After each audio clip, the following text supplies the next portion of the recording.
पूर्ण ऑर्डर येईल तेव्हाच आपल्याला खरं कळेल की काय परिस्थिती आहे. ताई, प्रज्ञा सातव या काँग्रेस सोडून भारतीय जनता पक्षात प्रवेश करताय. आपले फार त्यांचे जवळचे संबंध परिचय होता त्यांचा आणि माझे आणि राजीव आणि राजीवच्या कुटुंबाचे अतिशय जिव्हाळ्याचे प्रेमाचे संबंध अजूनही मला आठवत आहे की राजीवन गमवायच्या आधी आपण 3-4 दिवस आधी माझंही त्यांच्याशी बोलणं झालं होतं. ते खूप मोठा धक्का, एक पर्सनल लॉस आमच्यासाठी होता.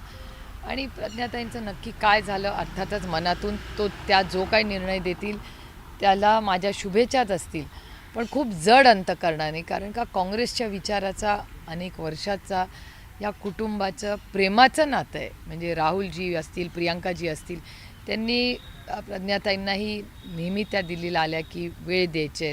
त्यांच्या म्हणजे ह्याही घरात त्या अनेक वेळा आलेल्या आहेत. आमच्या कुटुंबातले लोक आहेत. नक्की काय झालं किंवा त्यांनी हा निर्णय का घेतला, ही माझ्यासाठी खूप आश्चर्याची गोष्ट आहे. ताई, अशी चर्चा आहे की विधान परिषदेमध्ये विरोधी पक्षाला, खास करून महाविकास आघाडीला आणि काँग्रेसला विरोधी पक्ष नेतेपद मिळू नये यासाठी प्रज्ञा सातव यांच्यावरती त्यांना राजीनामा द्यायला लावला असं शक्यता काही नाकारता येत नाही, कारण एक सशक्त लोकशाही असावी आणि त्याच्यासाठी एक विरोधक हा असलाच पाहिजे.